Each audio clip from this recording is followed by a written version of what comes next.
17 Perbedaan ajaran Nahdlatul Ulama dan ajaran Habaib. Kritik kepada Kiai Haji Ma'ruf Khozin yang menyatakan kesamaan ajaran NU dan Ba'alawi. Kiai Haji Ma'ruf Khozin merupakan salah satu ulama muda NU yang cukup aktif dalam membela Habaib dan ajarannya di beberapa platform media sosial. Di antaranya di dalam videonya, ia menyebutkan bahwa ajaran NU dan ajaran Habaib Ba'alawi adalah sama. Maka dalam tulisan yang sederhana ini, saya ingin menyanggah statement yang disampaikan.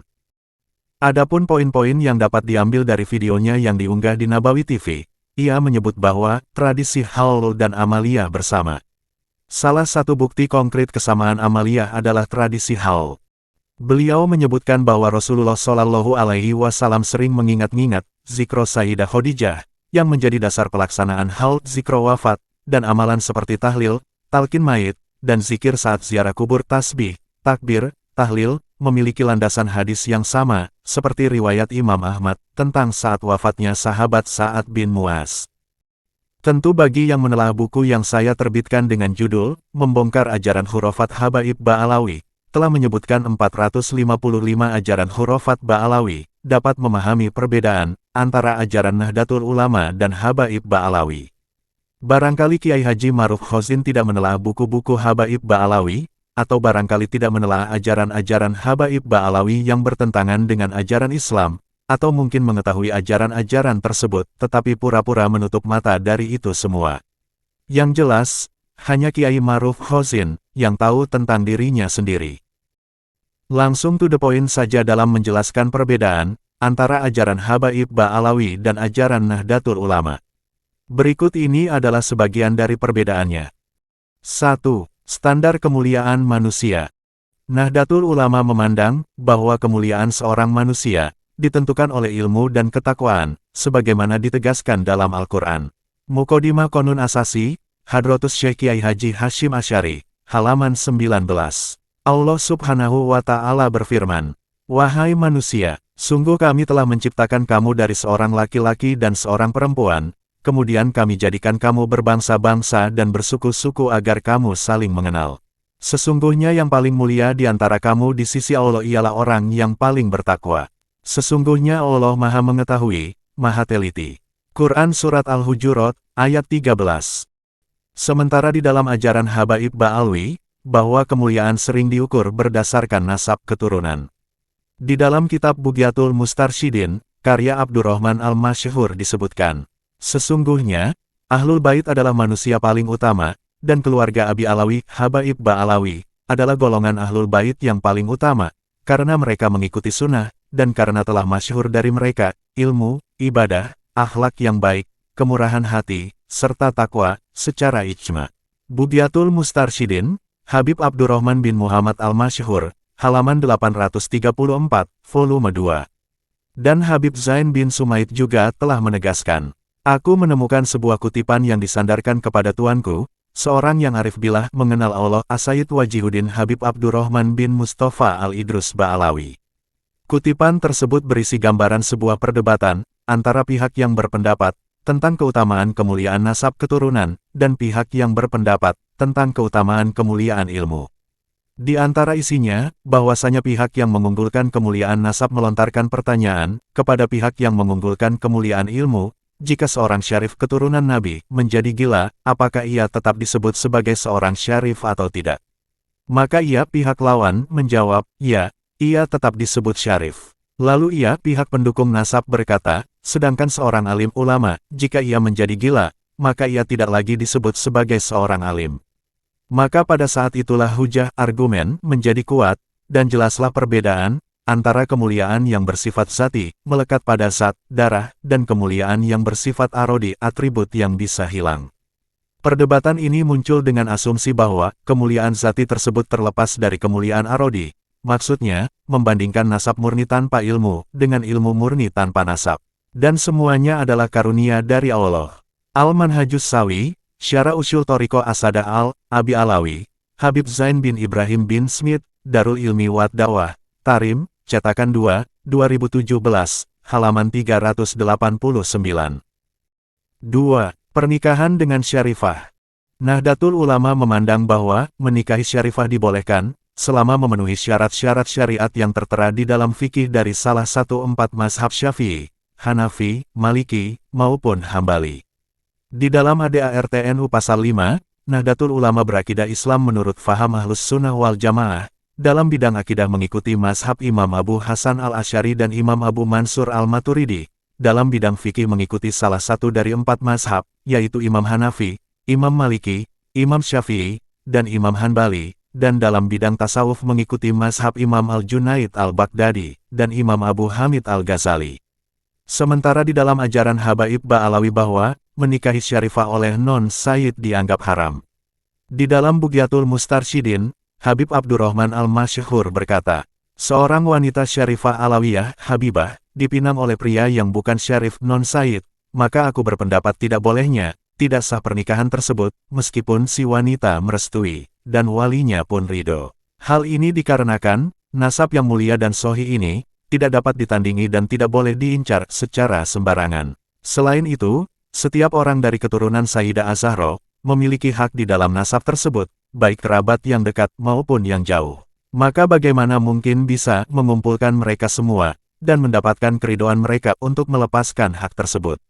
Pernah terjadi hal serupa di negeri lain, di mana para syarif keturunan Nabi bangkit, dan menyusun karya tulis tentang ketidakbolehan hal tersebut pernikahan Syarifah dengan non-Sayyid, hingga akhirnya mereka memisahkan wanita itu dari suaminya, karena rasa cemburu, giroh terhadap nasab ini, agar tidak diremehkan atau dihinakan. Meskipun para ahli fikih fuqaha mengatakan, bahwa pernikahan itu sah, dengan keridhaan si wanita dan walinya, namun para leluhur kita, salaf semoga ridho Allah bagi mereka, memiliki pilihan-pilihan ijtihad yang mana seorang ahli fikih pun akan merasa tidak mampu, untuk menjangkau rahasia-rahasianya. Maka bersikaplah pasrah taslim, niscaya engkau selamat dan beruntung, dan janganlah menentang, karena engkau akan merugi dan menyesal. Di dalam fatwa Habib Abdullah bin Umar bin Yahya yang telah disebutkan sebelumnya, terdapat isyarat yang merujuk pada apa yang kami sampaikan, mengenai pentingnya mengikuti jejak para salaf karena merekalah teladan dan panutan bagi kita. Di antara mereka terdapat para ahli fikih, bahkan para mujtahid, serta para wali, bahkan para kutub pemimpin para wali. Dan tidak pernah sampai kepada kami kabar, sepanjang pengetahuan yang kami miliki, bahwa ada orang luar yang derajat nasabnya di bawah mereka, atau yang nasabnya tidak terverifikasi, berani menikahi satu pun dari putri-putri mereka sama sekali. Bughyatul Mustarsyidin, Habib Abdurrahman bin Muhammad al-Masyhur, Darul Minhaj, Jeddah, cetakan 2, 2024, halaman 426, volume 2. Hal serupa juga disebutkan oleh Habib Utsman bin Yahya di dalam risalahnya, Rod ala Fatwa Bijawazi Nikahil Ajami al-Syarifat al-Afifah, sanggahan terhadap fatwa yang memperbolehkan pernikahan pria ajami, non-Sayyid, non-Arab, dengan wanita syarifah yang terjaga kesuciannya, karya Habib Utsman bin Yahya halaman 3-4. 3. Sikap terhadap Muawiyah bin Abi Sufyan. Nahdlatul Ulama menerima Muawiyah sebagai sahabat Rasulullah Shallallahu Alaihi Wasallam, dan menghindari celaan kepadanya, sebagaimana keterangannya terdapat di Jauharatut Tauhid. Dan takwillah, berilah interpretasi yang baik, terhadap perselisihan yang terjadi di antara para sahabat Nabi, jika engkau terpaksa membahasnya, dan jauhilah penyakit hasad, iri hati, Jauharatut Tauhid, dan Syarah Musonif, Burhanuddin Ibrahim Al-Lakoni, halaman 1127, volume 3, cetakan Darun Nur, Yordania, 2016. Di dalam kitab Habib, terdapat pengutukan terhadap Muawiyah dan layak untuk dibunuh, seperti keterangan di dalam An-Nasoihul Kafiyah, karya Habib Muhammad bin Aqil bin Yahya. Setelah ia mengomentari sebuah hadis maudhu, yang menyatakan bahwa, ketika kalian melihat Muawiyah berada di atas mimbarku, maka bunuhlah dia. Kemudian Muhammad bin Aqil bin Yahya berkomentar, adapun klaim mengenai kepalsuan hadis riwayat tersebut, ditinjau dari para perawi sanadnya dan kelemahan mereka, maka kami tidak memberikan komentar bantahan di sana. Karena pendapat yang benar adalah apa yang telah mereka ahli hadis katakan, dan mereka tidaklah tertuduh objektif dalam penilaian tersebut. Namun, adapun klaim mengenai kerusakan riwayat tersebut ditinjau dari sisi maknanya, maka klaim itu tertolak. Karena tidak adanya pengingkaran terhadapnya sosok yang dimaksud dan tidak dibunuhnya dia, tidak serta-merta menunjukkan kemaksiatan bagi sahabat yang mengetahui hal tersebut, apalagi sampai mengharuskan mereka murtad sebagaimana yang mereka, para pengkritik, klaim. Bahkan, mereka para sahabat dimaafkan dalam hal tidak membunuhnya, karena ketidakmampuan masing-masing dari mereka untuk melakukan hal tersebut, dan karena keyakinan mereka, bahwa dia tidak akan menerima kebenaran betapapun mereka mengingkarinya dengan lisan. Bahkan, dikhawatirkan akan terjadi fitnah yang besar darinya. Bagaimana mungkin mereka membunuhnya, sedangkan mereka saja tidak mampu menghilangkan satu pun kemungkaran dari kemungkaran-kemungkaran yang ia lakukan, yang mana mereka melihat dan mendengarnya secara langsung, apalagi kemampuan salah seorang dari mereka untuk membunuhnya. Maka, tidak ada konsekuensi logis seperti yang mereka sebutkan, bahwa riwayat itu rusak maknanya, dan tidak ada kerusakan dari sisi makna. Terlebih lagi, jika memang konsekuensi logis yang mereka sebutkan itu benar, maka hal itu juga akan berlaku bagi mereka. Berdasarkan hadis riwayat Muslim, apabila dibayat dua orang khalifah, maka bunuhlah yang terakhir dari keduanya. Hadis ini seolah-olah secara terang-terangan, memerintahkan untuk membunuh Muawiyah. An-Nasoihul Kafiyah, Habib Muhammad bin Aqil bin Yahya, Muasasa Al-Kitab Al-Islami, 2006. Dan di dalam kitab Al-Siratus Satiyah lil Habib Alwi bin Abdullah Assegaf 293 disebutkan. Saudara Habib Abdullah bin Muhammad bin Husain bin Alawi As-Sakaf, yang dijuluki Al-Misri, mengabarkan kepadaku, bahwa tuanku, Al-Walid ayahanda, Habib Ahmad bin Abdurrahman bin Ali bin Umar bin Sakaf, dahulu mendatanginya sebulan sekali atau dua kali. Dan bahwasanya setiap kali beliau Ahmad bin Abdurrahman menyebutkan kepadanya, Al-Misri, tentang apa yang beliau ketahui temukan dalam catatan sejarah, mengenai perbuatan-perbuatan Muawiyah dan Bani Umayyah terhadap Imam Ali dan ahli baitnya. Beliau, Ahmad bin Abdurrahman, berkata, dengarkan apa yang kukatakan kepadamu, lihatlah, setiap orang Alawi, Habib tidak mencintai Muawiyah dan para sahabatnya, kelompoknya. Al-Siratus Satiyah lil Habib Alwi bin Abdullah Assegaf, Habib Ali bin Musin Assegaf, halaman 293, cetakan 1, 2006. Perhatikan redaksi, setiap Habib tidak mencintai Muawiyah dan kelompoknya. Dari sini terlihat bagaimana akidah mereka kepada kalangan sahabat Rasulullah Shallallahu Alaihi Wasallam, sebagaimana yang dimiliki oleh kalangan Syiah. Dan keterangan ini juga terdapat di dalam Al-Bayan li Mauqif Asada Al-Abi Alawi, karya Habib Alwi bin Sodik Al-Jufri dan Habib Hasan bin Soleh Al-Kaf, cetakan Darun Naziri, London, 2023, halaman 33, dengan mengutip statemen tersebut di atas. 4. Penghormatan kepada zuriyah Nabi. Nahdlatul Ulama memandang bahwa penghormatan kepada zuriyah Nabi Shallallahu Alaihi Wasallam adalah anjuran adab, bukan kewajiban mutlak. Hadratus Syekh Kiai Haji Hashim Asy'ari berkata di dalam kitab Risalah Ahlis Sunnah wal Jamaah halaman 21. Dan termasuk di antara bentuk mengagungkan, memuliakan Rasulullah Shallallahu Alaihi Wasallam adalah berbakti, berbuat baik kepada beliau, serta berbakti kepada keluarga beliau keturunan beliau, zuriyah, dan ibunda kaum mukmin, Ummahatul Mukminin, yakni istri-istri beliau. Sementara di dalam ajaran Habaib Ba'alawi, itu dianggap sebagai kewajiban, bahkan sampai terdapat ungkapan ekstrim bahwa kotoran para Habaib hukumnya suci.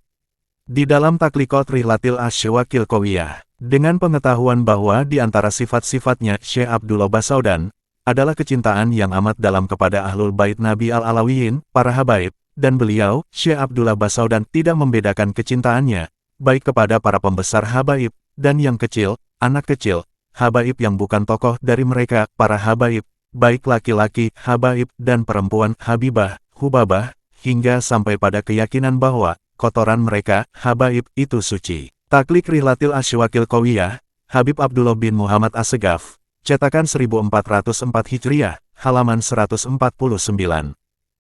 Data-data mengenai ajaran ini, bisa didapati secara berlimpah, di dalam mukodimah dari seluruh kitab biografi para Habaib Ba'alawi, dari masa ke masa. 5. Praktik tasawuf dan khurafat. Nahdlatul Ulama memandang, bahwa tasawuf dijalankan dengan prinsip menghindari khurafat, dan keserasian antara syariat dengan tasawuf. Bahkan Hadratus Syekh Kiai Haji Hashim Asy'ari menegaskan, tujuan utama dalam bertasawuf adalah menjalankan adab. Di antaranya, menjauhi orang yang dolim, memuliakan ahli akhirat, membantu orang yang susah, mendirikan sholat 5 waktu, menjaga hak-hak muslim, berkhidmah kepada orang fakir dan miskin, adil terhadap diri sendiri, dan meninggalkan upaya membela hawa nafsunya. Ad-Durarul Muntasirah fil Masail Atis'a Asyarah, Hadratus Syekh Kiai Haji Hashim Asy'ari, halaman 17-18. Dan di dalam redaksi yang lain disebutkan, maka setiap orang yang perbuatannya ditentang oleh syariat, maka ia adalah orang yang tertipu lagi terpedaya. Halaman 6. Tetapi dalam ajaran habaib, ditemukan banyak unsur hurufat. Di antaranya keterangan di dalam Kunuzus Sa'adah Al-Abadiyah. Mereka menceritakan bahwa Al-Habib Ahmad yang disebutkan itu, apabila melihat seorang perempuan di jalan, maka ia mencubit bagian puting payudara dadanya, dan hikmah dari hal itu adalah untuk mengeluarkan syahwat zina dari dalam diri perempuan tersebut.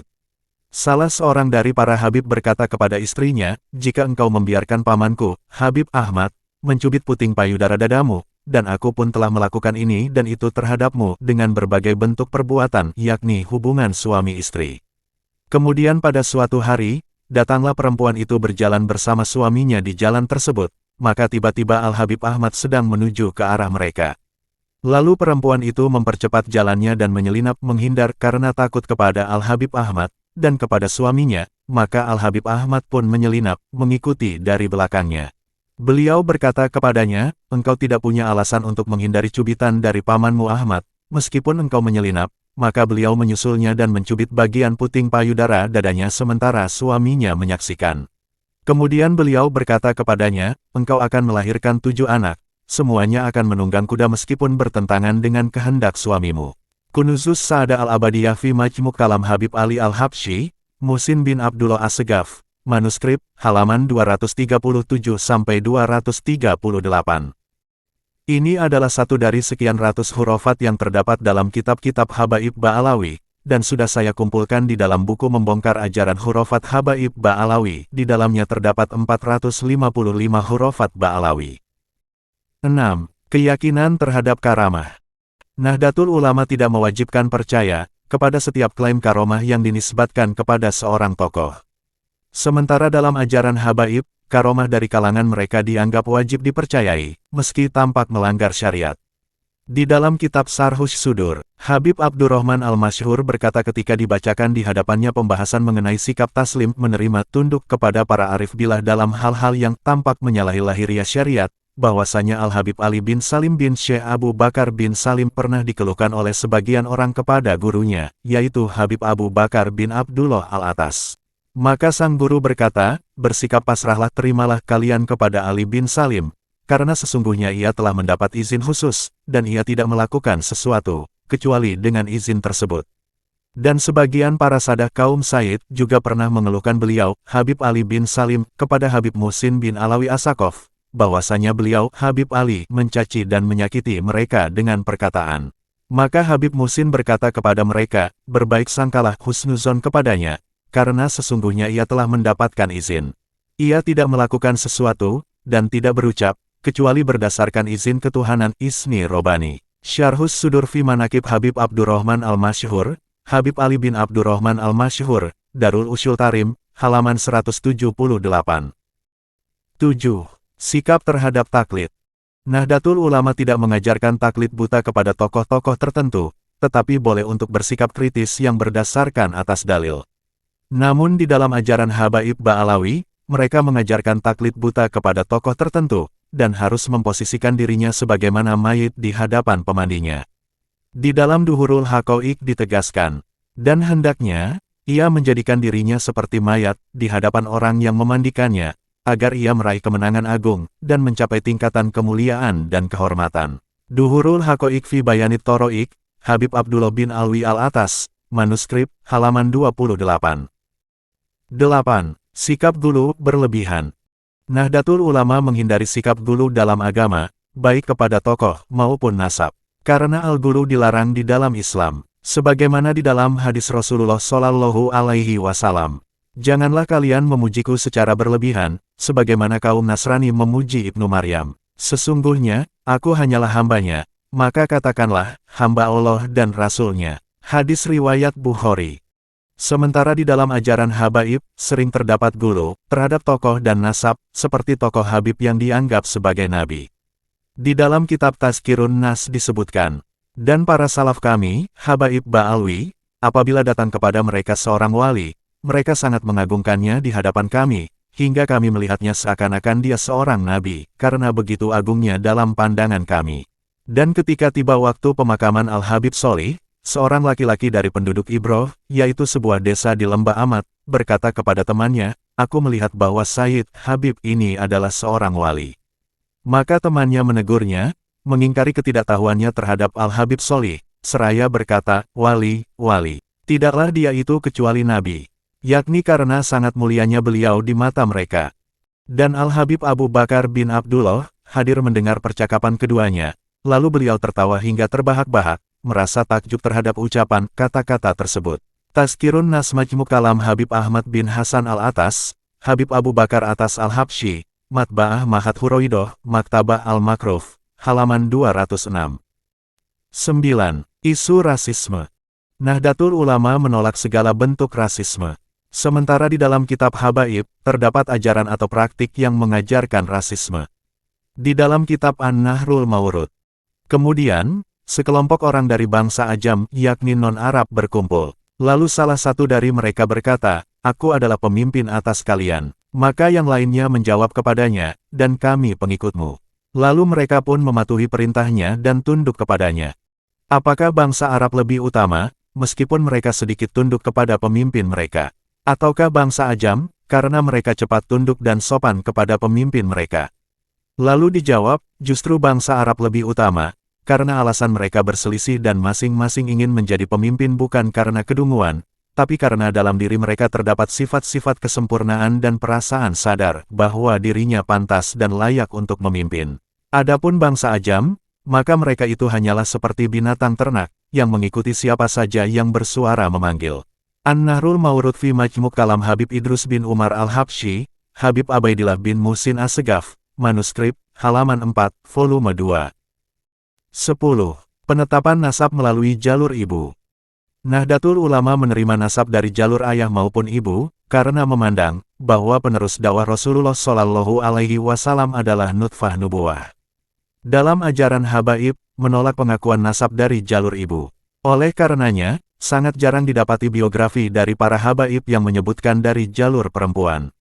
Jangankan mengakui jalur perempuan, menyebut nama ibu, sangat jarang didapati di kalangan habaib. 11. Penetapan hukum syariat. Nahdlatul Ulama menetapkan hukum berdasarkan dalil dan hujah ilmiah. Sementara dalam ajaran habaib, hukum sering dikaitkan dengan tradisi tarim dan para leluhur habaib. Habib Abdurrahman Al-Masyhur berkata, amalan tradisi para salaf kita dan para tuan kita, Al-Ashraf keturunan Nabi, dari keluarga Habaib Abi Alawi, adalah hujah, argumen, dalil yang kuat. Dan cukuplah mereka menjadi teladan, bagi siapapun yang mengikuti mereka, dan menapak tilas jejak-jejak mereka. Bagaimana mungkin tidak menjadi teladan, sementara sebutan kemasyhuran mereka telah meliputi bumi, dan dunia telah dipenuhi oleh biografi-biografi, serta keindahan perjalanan hidup mereka. Bughyatul Mustarsyidin, Habib Abdurrahman bin Muhammad Al-Masyhur, halaman 834, volume 2. Dan di dalam kitab Makanatu Tarim, Al-Habib Muhammad bin Ahmad Al-Muhdor, hadir di Surabaya di Jawa, dan saat itu ada jenazah yang disolatkan, lalu terjadi perbedaan pendapat di antara mereka, maka ia berkata, bagaimana kebiasaan amal ahli tarim? Apakah mereka sholat asyar terlebih dahulu, atau mensolatkan jenazah dahulu? Maka mereka menjawab, mereka sholat asyar dulu, kemudian baru mensolatkan jenazah. Maka ia berkata kepada mereka, siapa yang punya catatan, tulislah ini, karena amal ahli tarim adalah hujah. Makanatu Tarim Indal Ulama, Habib Muhammad Alwi Sa'ad Al-Aidrus, cetakan 1, 2010, halaman 33. 12. Mikroj selain Nabi Muhammad Shallallahu Alaihi Wasallam. Nahdlatul Ulama menolak adanya mikroj pada selain Nabi Muhammad Shallallahu Alaihi Wasallam, bahkan Hadratus Syekh Kiai Haji Hashim Asy'ari menegaskan di dalam Risalah Ahlis Sunnah wal Jamaah, halaman 13, bahwa jika seseorang yang mengklaim diri telah bermikroj ke langit, maka ia telah murtad. Sementara di dalam ajaran Habaib Ba'alawi, mikroj bagi selain Nabi Muhammad Shallallahu Alaihi Wasallam dibolehkan. Di antara habaib yang melakukan mikroj adalah Al-Faqih Al-Muqaddam. Disebutkan di dalam Jauharus Syafaf, karya Abdurrahman bin Muhammad Al-Khatib, manuskrip, halaman 79, volume 10, dan Syarhul Ainiyah, karya Habib Ahmad bin Zain Al-Habsyi, Darul Ulum Al-Islamiyah, Surabaya, halaman 158. Dan termasuk dari isi surat yang dikirimkannya kepada Syekh Sa'ad, beliau berkata, aku telah diangkat menuju Sidratul Muntaha sebanyak 7 kali. Dan dalam satu riwayat, sebanyak 27 kali, dalam satu malam. Dan dalam riwayat lain, sebanyak 70 kali. Bahkan di kalangan Habaib Ba'alawi, yang melakukan mikroj terdapat 8 tokoh, dan ulasan lengkap dapat ditelusuri di dalam buku saya, Membongkar Ajaran Hurufat Habaib Ba'alawi, halaman 122 dan 192. 13. Hadis dalam mimpi. Nahdlatul Ulama menolak hadis yang diperoleh melalui mimpi, karena periwayatan hadis adalah melalui ulama-ulama yang telah menyusun kitab-kitab hadis. Tetapi dalam sebagian ajaran Habaib, hadis yang didapatkan dari dalam mimpi, diterima sebagai hujah. Di dalam kitab Tazkirun Nas disebutkan, dan Habib Ahmad bin Hasan Al-Atas meriwayatkan dari gurunya, Habib Abu Bakar bin Abdillah Al-Atas, bahwa beliau berkata, Sayyid Ahmad bin Ali Bahar Al-Qadimi, biasa bertemu Nabi Muhammad SAW dalam keadaan terjaga yaqodoh, bukan mimpi. Maka beliau berkata, wahai Rasulullah, aku ingin mendengar darimu satu hadis tanpa perantara. Lalu Rasulullah bersabda kepadanya, aku akan menyampaikan kepadamu 3 hadis. Yang pertama, selama masih ada aroma kopi kohwa albun di mulut seseorang, maka para malaikat memintakan ampun untuknya. Yang kedua, barang siapa mengambil tasbih subhah untuk berzikir kepada Allah dengannya, maka ia dituliskan sebagai orang-orang yang banyak berzikir kepada Allah. Yang ketiga, barang siapa berdiri di hadapan wali Allah, baik yang masih hidup, maupun yang telah wafat, maka seakan-akan ia telah menyembah Allah di seluruh penjuru bumi, hingga tubuhnya tercabik-cabik. Tazkirun Nas Majmu' Kalam Habib Ahmad bin Hasan Al-Atas, Abu Bakar Atas Al-Habsyi, Matba'ah Mahat Huroidoh, Maktabah Al-Makruf, halaman 119. Dan terdapat beberapa contoh dari periwayatan hadis dari Rasulullah Shallallahu Alaihi Wasallam melalui mimpi telah saya sebutkan di dalam Membongkar Ajaran Hurufat Habaib Ba'alawi, halaman 134. 14. Penerimaan Thariqah. Nahdlatul Ulama menerima Thariqah, meskipun pendirinya bukan dari kalangan Sayyid. Sementara di dalam bagian kitab Habaib, Thariqah yang tidak digagas oleh Sayyid ditolak, seperti disebut dalam Tanwirul Ahlas. Habib Ahmad bin Hasan Al-Atas berkata, setiap orang yang condong kepada selain jalan para salaf alawiyin, leluhur Ba'alawi, dan berjalan bukan di atas sirah pola hidup mereka, maka ia akan terhina dalam upayanya meninggalkan jati dirinya yang asli. Meskipun ia memiliki ilmu dan amal yang banyak, ia tidak akan diberi syafaat, bantuan khusus, tidak akan ditingkatkan derajatnya, dan tidak akan diperbaiki kekurangannya. Namun, bagi para ahlu bait Habaib, rahasia batin, sir mereka akan kembali kepada mereka, dan mereka akan kembali ke jalan asalnya di akhir hayatnya, atau sebagaimana yang beliau sampaikan. Tanwirul Ahlas fi Majmu' Kalam Habib Ahmad bin Hasan Al-Atas, Syekh Muhammad bin Awad Bafadol, manuskrip, halaman 12-13, volume 1. Dan di dalam Uqudul Almas juga disebutkan, kami telah menyebut sebelumnya, bahwa Al-Habib Abdullah Al-Adat menyebut tarekat-tarekat setan yang terkutuk ini, dan bahwa tarekat tersebut memang telah ada di daerah-daerah wilayah Dekkan dari negeri India dan di Aceh, dan bahwa inilah maksud dari ucapannya, dan di daerah-daerah lain dari ujung wilayah India. Dan dari ucapannya ini dapat dipahami, bahwa mereka biasa menyebut Sumatera, yang termasuk Aceh dan wilayah kepulauan Jawa lainnya, dengan nama itu, yakni, ujung India, atau India yang paling jauh. Bahkan perkara ini lebih parah dari itu, karena tarekat-tarekat kufur tersebut telah menyebar di negeri-negeri Melayu, Jawa, dan sekitarnya, juga di negeri Zanzibar, negeri Somalia, di kota Aden dan pinggiran-pinggirannya, dan di sebagian desa-desa para haji.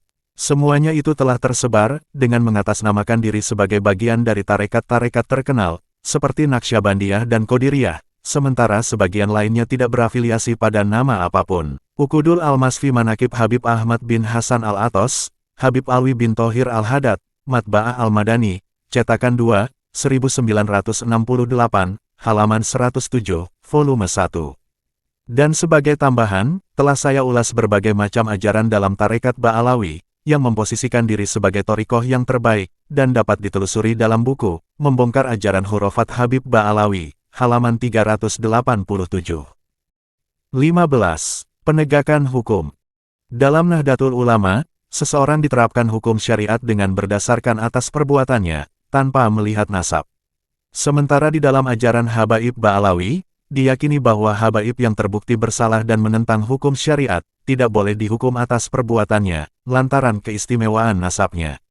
Di dalam kitab Tazkirun Nas disebutkan, sudah menjadi kebiasaan para salaf leluhur para Habaib, bahwa mereka tidak menjatuhkan hukuman taksir kepada orang yang mulia, Habaib, jika ia melakukan sesuatu yang secara hukum layak dihukum taksir.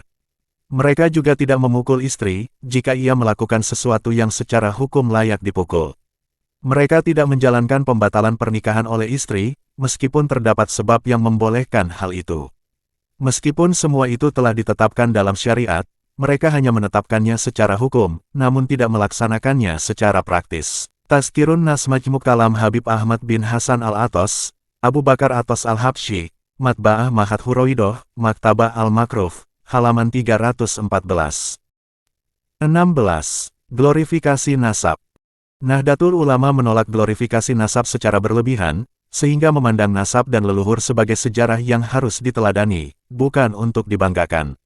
Sementara di dalam ajaran Habaib Ba'alawi, terdapat kecenderungan mengglorifikasi nasab dan leluhur. Di dalam kitab Iqdul Yawaqit Al-Jauhariyah, beliau, Habib Abdullah bin Alwi Al-Haddad berkata, keluarga Habaib Abu Alawi adalah orang-orang yang disucikan. Barang siapa melihat salah satu dari mereka secara spontan, ia akan merasa segan, takut, hormat, dan mungkin tidak menyukainya.